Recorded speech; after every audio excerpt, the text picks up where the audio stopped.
हे जग विचित्र लोकांनी भरलेलं आहे. ही लोक कधी काय करतील सांगता येत नाही. असाच एक तरुण सध्या चर्चेत आहे. या तरुणानं चक्क आपल्या नाकात काडेपेटीतल्या काड्या कोंबल्या. आता तुम्ही म्हणाल मग यात काय विशेष? अहो, यानं एक दोन नव्हे तर आपल्या इवल्याशा नाकात त्यानं तब्बल 68 काड्या कोंबल्या. आणि या कृत्यासाठी त्याचा चक्क Guinness book of world record देऊन गौरव करण्यात आला आहे.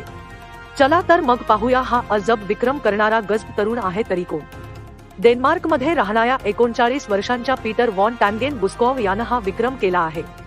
त्यानं नाकात सर्वाधिक काड्या कोंबण्याचा विक्रम केलाय. त्यानं नाकाच्या इवल्याशा भोकात तब्बल 68 काड्या कोंबल्यात. असा विक्रम करणारा तो जगातील पहिला व्यक्ती आहे. वर्ल्ड रेकॉर्ड करण्यासाठी त्याला किमान 45 काड्या कोंबणं गरजेचं होतं.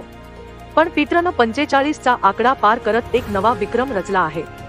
खुद्द गिनीज वर्ल्ड रेकॉर्डनं आपल्या अधिकृत ट्विटर हँडलवर पीटरचा फोटो शेअर करून त्याचं अभिनंदन केलं. त्यांची ही पोस्ट व्हायरल होत असून जगभरातील नेत्यांनी पीटरचं कौतुक केलं आहे. वर्ल्ड रेकॉर्ड केल्यानंतर पीटरनं वृत्तमाध्यमांना दिलेल्या मुलाखतीत अभिनंदन करणाऱ्या सर्व लोकांचे आभार मानले. शिवाय नाकात काडी घालताना त्याला जराही दुखलं नाही असं तो म्हणाला. त्याचं नाक इतर लोकांच्या तुलनेत फारच लवचिक आहे. शिवाय त्याच्या नाकाचे होल्स इतरांपेक्षा थोडेसे अधिक मोठे, त्यामुळे हा विक्रम करताना शारीरिक रचनेचा त्याला खूप फायदा झाला. नाक हा अत्यंत संवेदनशील अवयव आहे. त्यामुळे या तरुणानं केलेला स्टंट तुम्ही घरी ट्राय करू नका.